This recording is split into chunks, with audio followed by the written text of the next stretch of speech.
그리고 이제 반도체가 안보라는 인식 하에서 일본이 TSMC 공장을 제1공장은 이미 준공을 했고 2공장은 건설 중이고 3공장도 유치할 수 있다라는 내용이 나오고 있는데 지금 진행 상황은 어떤가요? 일본이 이제 아까 그래프 봤듯이 이렇게 사양 쭉 내려왔잖아요, 그죠? 그러다가 이제 팬데믹 거치면서 그때 반도체가 부족해가지고 일본 자동차를 60만 대를 못 만들었다. 네. 쇼킹했죠. 네. 일본에서는 자동차가 뭐 거의 기간 산업인데, 이건 다 반도체 문제거든요. 반도체를 앞으로도 엄청나게 수요가 될 텐데 이걸 해외에서 계속 조달한다는 것 자체가 이게 너무나 피곤한 거예요.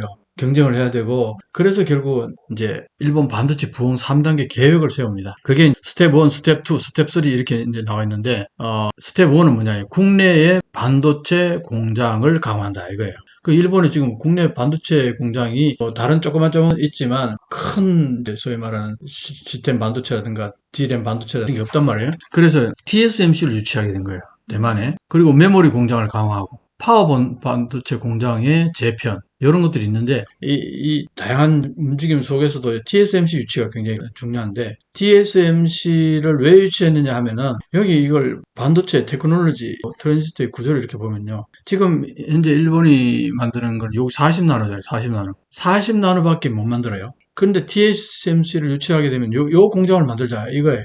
근데 이 공장을 만드는 걸 그래프를 보면은 28나노 가지고 노트북 만들 수 있죠? 태블릿 만들죠? TV 만들죠? 이 와이파이 로트 이거 만들죠? 스마트폰도 만들지. 자동차도. 게임에도. 이렇게 28나노 가지고 28, 20나노, 22나노 이걸 가지고 만들 수 있는 제품이 대부분이라 보면 돼요. 일상생활에. 일상생활에서 이게 대부분인데 그동안 일본은 40나노만 만드니까 28나노는 어디냐? 대만에 있는 TSMC에다가 의뢰를 했어요. 네. 그 의뢰하던 걸 이제 그 공장을 일본에다 그럼 지어주라 이거예요. 거기에다가 우리가 의뢰할 테니까 그렇게 만들어달라 이거거든요. 그러니까 28나노를 이제 지으려고 그러는데 대만 입장에서는 일본에 뭐 지진도 많고 굳이 대만에서 잘하고 있는데 일본에 지을 이유가 없잖냐. 되게 튕겼어요. 그럼 어떻게 이거를? 그러니까 일본 정부가 바지가랑이 자꾸 늘어진 거죠. 특히 자민당의 아마리 아키라라는 그 이쪽 IT하고 반도체 이쪽 부흥을 담당하는 정치가가 있었어요. 아마리 아키라라는. 그 사람이 굉장히 공을 들여가지고 유치를 합니다. 그 유치를 해서 할 때는 이제 결국 보조금을 많이 주겠다. 그래서 보조금을 상당히 많이 줬습니다. 보조금 얼마 줬는지 한번 볼까요? 여기 보면은 대만의 TSMC 구마모토 공장에 4,760억 엔을 처음 지원을 해준 거예요. 이게 그 당시에 이거 짓는데 한 1조 엔 정도 든다 그러던데 그럼 뭐 한 45, 반 가까이 준 거나 마찬가지잖아요. 그리고 나서 21년도에 그렇게 했고 이렇게 돈을 지불하다 보니까 어떤 현상이 일어나냐니까 일본의 많은 기술자들이 이게 대만 TSMC가 들어와서 제작하는 반도체가 아까 본 28나노잖아요. 이거는 벌써 10년 전 기술인 거죠. 지금 3나노, 2나노 이러고 있는데 10년 전 기술을 들여오는데 거기에 왜 일본에 세금을 그렇게 많이 투자하느냐 비판이 굉장히 많았어요. 이게 일본 반도체 발전에 뭔 도움이 되냐. 3나노를 배워도 시원찮을 텐데 28나노 배우면 뭐하냐 이거지. 그런 이제 얘기들이 많이 나오다 보니까 이제 정치권에서 또 그럼 일본의 정부가 어떤 식으로 생각하게 되냐니까 그러면은 7나노 그 위에 단계 요거 있죠. 요 단계까지 만들 수 있는 공장을 또 제2의 공장을 지어달라. 그렇게 얘기한 거예요. 그러니까 대만 입장에서는 또 보조금 준다면은 뭐 못할 이유도 없지 해가지고 이 공장까지 얘기가 됐어요. 얘기가 됐는데 그 다음에 일본 정부가 내친 김에 제3공장도 그러면 어떻게 만들어 보자. 그 제3공장이 뭐냐? 3나노. 3나노까지 얘기를 했어요. 그랬더니 뭐라는지 알아요? 대만 TSMC가 그건 아니요. 그건 아닙니다. 왜? 3나노 가지고 일본에 지금 이게 여기 공장을 만들어서 여기 물건을 만드는 일본에서 소화를 할 수 있느냐 이거 3나노. 이거 보세요. 이거 만드는 많은 반도체는 28나노로 충분하다는 거예요. 근데 3나노 만들어 가지고 당장 일본에 지금 제품에 들어갈 제품이 있느냐 이거예요. 그래서 지금 이거 만드는 것도 그 다음에 7나노 여기까지 이 공장까지 이게 얼마나 앞으로 팔리는지 이 과정을 이제 좀 살펴보고 이게 잘 팔리고 장사가 잘 되면 그때 생각해보자. 그렇게 얘기를 했는데 사실은 3나노 정도는 일본에 짓고 싶은 마음이 없는 거예요. 이게 최첨단 기술이기 때문에 기술 유출될 가능성이 상당히 농후하죠. 뭐 상당히 농후한 거죠. 일본에 왔다 그러면 바로 그냥 기술 도난당하는 거죠. 그러니까 일본에 절대 지을 생각이 없는 거죠. 그래서 그렇게 핑계를 댄 것 같아요. 그러면 결국에는 제2공장까지는 지금 어쨌든 건설 중이니까는 하겠지만 3공장 모르는 거예요. 그렇죠. 3공장은 지금 단계로서는 TSMC에서 명확히 얘기를 했어요. 아직은 생각이 없다. 지을 생각이 없다.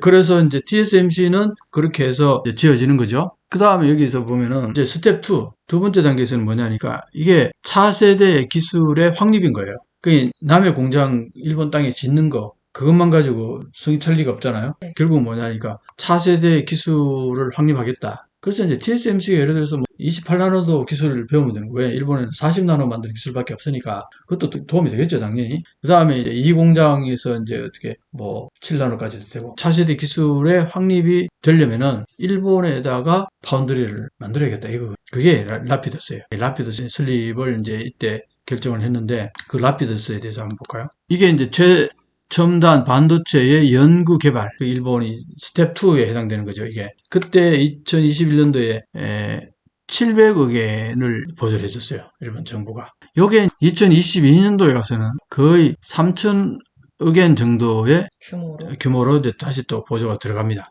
그렇게 쭉 진행이 되는 거죠. 22년도까지. 23년도를 볼까요? 23년도에 보면 라피더스에 또 추가로 지원하겠다 이렇게 됐습니다. TSMC에도 구마모토 제2공장, 요게 이제 아까 말했던 23년도 제2공장을 지금 건설 중이고 이렇게 이제 일본 정부가 스텝 1하고 스텝 2를 좀 열심히 하고 있는 거죠. 네, 그리고 라피더스를 진행하는 과정에서 자금 조달에 굉장히 어려움을 겪고 있었는데 지난달에 큰 진전이 있었다고 들었어요. 그 라피더스가 아까 스텝 2에 해당되죠. 스텝 2에 해당되는 이 라피더스가 어떻게 지금 발전해 왔는지 잠깐 한번 살펴볼까요? 이게 2027년에 최첨단 반도체 국산화 실현. 그러니까 라피더스는 2나노 양산을 한다고 그랬죠. 앞에 봤듯이 TSMC는 28나노, 22나노 이 제일 공장. 그 다음에 7나노 그 무렵 정도 해가지고 거기 2공장 짓고 있죠. 그 다음에 3공장 요청을 했는데 대만이 3나노 만드는 3공장은 난색을 표명했다. 여기까지. 그 다음에 스텝 2에서 라피더스가 이제 급진전을 이루고 있습니다.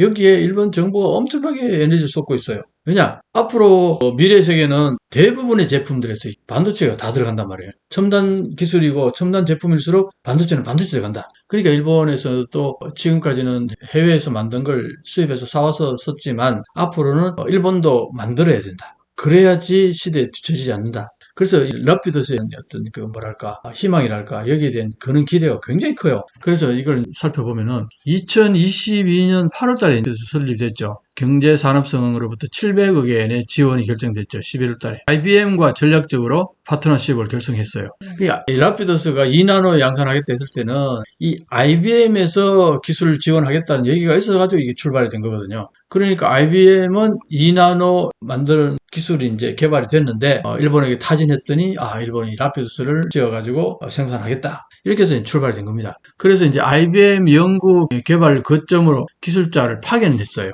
이때 한 100명 정도 보냈다 그래요. 100명 정도를 보내서 2나노 반도체를 만드는 기술을 IBM으로부터 전수를 받겠죠. 그리고 이제 경제산업성으로부터 2,600억의 추가 지원을 받아요. 2023년도에. 그럼 얼마입니까? 3,300억 엔이죠. 근데 사실은 2나노 양산까지는 최소한 5조 엔 정도의 자금이 필요하다는 거예요. 많이 부족한 거예요. 많이 부족하죠. 네. 그래서 이걸 잠깐 처음에 라피더스 결성이 될 때에 이 많은 기업들이 투자를 하겠다 해서 이제 출발한 거예요. 그럼 보시면 도요타 자동차, 덴소, 소니그룹, 기옥시아, 그 다음에 NEC, NTT, 소프트뱅크, 미쯔비시 은행이죠. 여기 7개 대기업들하고 그 다음에 메가뱅크라 그러죠. 이 하나의 메가뱅크하고 이렇게 해서 10억 엔씩 내기를 다 냈어요. 그래서 다 합하니까 73억 엔인가. 이렇게 출발했는데 73억으로 출발했는데 보시다시피 2023년 73억 엔하고 200억 엔, 700억 엔하고 그러면 773억 엔으로 출발한 거죠. 여기까지는 터무니없죠, 돈이. 그렇죠. 그러니까 다시 경제산업성이 2,600억 원을 다시 또 지원을 받고 그렇게 해서 이제 2025년도에 시험 생산 라인이 가동이 되는데 여기 홋카이도의 치토세 공장을 건립하는 거 아닙니까? 여기에서 2025년도 4월달 말까지 시제품을 하나 만든다는 거예요. 2나노 반도체를. 그 다음에 양산은 2027년도에 양산을 한다는 거죠. 근데 IBM 연구 개발 거점으로부터 이제 기술 이전이 종료가 되면은 그때 이제 양산을 한다 이렇게 이제 계획이 잡혀 있습니다. 네. 자, 그 과정에 그에게 자금이 이제 선행이 투입이 돼야 되는데 아까 말했듯이 700억, 2,600억까지 나왔죠. 네. 그 다음에 올해 5,900억 엔 또 투자를 했어요. 그래서 총 얼마? 9,200억 엔의 지원이 됐어요. 자, 그럼 앞으로도 또 얼마나 더 필요할까요? 아까 5조 엔 정도 필요하다고 했죠. 1조 엔 정도가 이제 들어왔으니까 앞으로 4조 엔 정도. 네. 과연 이 자금을 어떻게 조달할 것인가? 그 추가 출자가 뭡니까? 아까 앞에 이 기업들이 추가 출자를 해야 되는데 추가 출자를 왜 안 하냐? 투자 가치가 아직 잘 안 느껴진다. 이런 얘기죠. 그래서 이제 정부가 보정하는 융자. 이것도 지금 생각 중이고, 이제 추가 출자, 아까 말했듯이 이 기업들 얘기고요. 뭐 이렇게 해서 이제 돈을 더 마련한다 이렇게 그랬는데 최근에 이런 얘기들이 진행이 되고 있다 그래요. 민간에서 1,000억 엔 조달을 지금 줄타기 하고 있다 그럽니다. 어떠냐?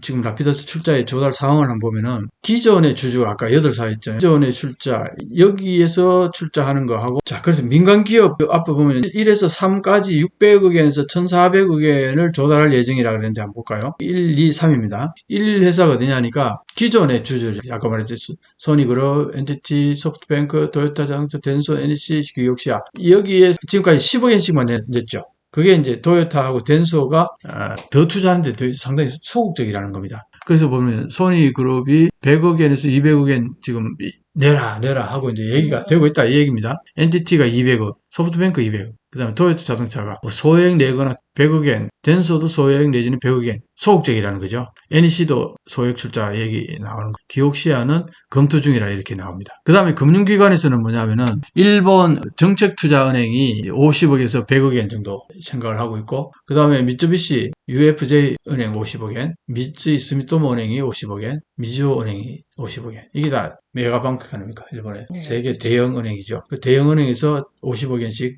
해서 그 다음에 이거는 일본 정책투자은행, 이거는 정부기구예요. 정부기구에서 50억에서 100억 엔 정도 낸다. 그래서 합해서 여기 한 250억 엔 정도. 그렇게 얘기하고. 그 다음에 이제 새로운 주주를 또 투자자 모집하려고 그러는 거예요. 그게 누구냐? IBM. 지금 IBM 기술하고 서로 조인트해가 지금 출발하는 거잖아요. IBM 너희들도 좀 투자를 해라. 이렇게 이제 얘기가 된다는 거죠. IBM에서 한 150억 엔 정도. 그 다음에 후지츠에서 100억에서 한 200억 엔 정도 지금 얘기를 하고 있다. 추가 출자자를 이제 모집하고 있다. 이제 기존 주주하고 기존의 주주, 그 다음에 금융기관, 그 다음에 새로운 어떤 주주. 이 세 개의 형태로 지금 진행 중이다. 그게 모집할 금액이 600억에서 1,400억 엔 정도 된다. 여기에요. 자, 그런데 요거는 이제 민간에서 돈을 모집한다는 얘기잖아요. 근데 지난달에 11월 달에 일본 정부 재무성하고 경제산업성하고 작년 11월 달부터 꾸준히 협의를 해와가지고 이게 지금까지 보면은 TSMC에서 보조해 주는 것도 그렇고 방금까지 라피더스에 보조해 준 게 거의 9천억 엔 정도까지 이게 전부 어떤 식으로 돈이 마련됐냐니까 어떤 예산을 책정해 놓고 이게 돈을 모집한 게 아니라 사실은 처음에는 지원금으로 출발한 것 같은데 이게 하다 보니까 투자금이 된 거나 마찬가지예요. 왜냐하면 아까 처음에 출발했던 대기업들이 10억 엔씩만 내고 지금까지 돈을 안 내니까 투자기업이라고 하기에도 민망할 5조 엔이 필요한데 10억 엔씩 내고 지금까지 버티고 있으니까 이거는 뭐 이 기업들이 투자해서 만들어낸 공장이라고 얘기하기에는 민망한 거예요. 그러니까 결국 정부가 앞장서서 이제 돈을 지금까지 9,200억 엔의 지원을 하고 있는데 이 돈이 어떻게 해서 마련됐냐니까 다 보정 예산에서 이게 들어간 거예요. 그 어떤 예산이 책정이 돼가지고 지원한 게 아니라 그러다 보니까 앞으로도 계속 돈이 더 들어가야 되겠는데 이제 재무성에서 이런 식으로 계속 하면은 이건 좀 문제가 있다. 그래서 경제산업성하고 얘기를 했다는 거예요. 그래가지고 예산을 책정을 하게 됩니다. 그 과정들이 있어요. 그래서 그게 1년 동안 협의를 해가지고 지난달 11월 달에 이게 이제 한 10조 엔 정도의 기금이 이제 마련됐어요. 그 과정을 간단하게 설명을 드리면은 지금까지 여기에 이 반도체 이 과정에서 가장 큰 역할을 했던 정치가가 누구냐면 아마리 아키라라는 자민당의 어떤 정치가인데 이 사람이 굉장히 열정적으로 지금까지 예산도 만들어내고 그렇게 해서 지금까지 진행해 왔는데 지난 일본에 중의원 선거가 있었죠. 그때 이 사람이 국회의원 떨어져 버렸어요. 아이고. 그동안 이 반도체 이 모든 일을 다 주관해서 왔었는데 그러니까 이제 난리가 났겠죠. 아마 내가 볼 때는 래피드에서 사직이 됐을 거예요. 그랬는데 어떻게 하다 보니까 이제 기시다 전 총리하고 이번에 새로 된 이시바 시게루 총리하고 얘기가 잘 돼가지고 이게 아마리 아키라 이 사람이 국회에서 이제 짐을 다 싸서 나가기 전까지 일주일도 채 안 되는 사이에 이 모든 일을 결정을 했다는 거예요. 그렇게 해서 결국은 이제 10조 엔을 반도체나 래피드에서 내는 게 아니잖아요. 다양한 소재 부품 장비도 있고 다양한 모든 대상으로 해서 지원 금액이 한 10조 원 정도를 이제 마련한 거예요. 정부 예산으로. 상당히 큰 금액인데. 엄청나게 큰, 그러니까 지금까지, 래피더스가 필요한 게, 이 정부 보정 융자라든가, 이거 추가 출자는 아까 민간 투자 이걸 말하는 건데, 이렇게 해서 추진했는데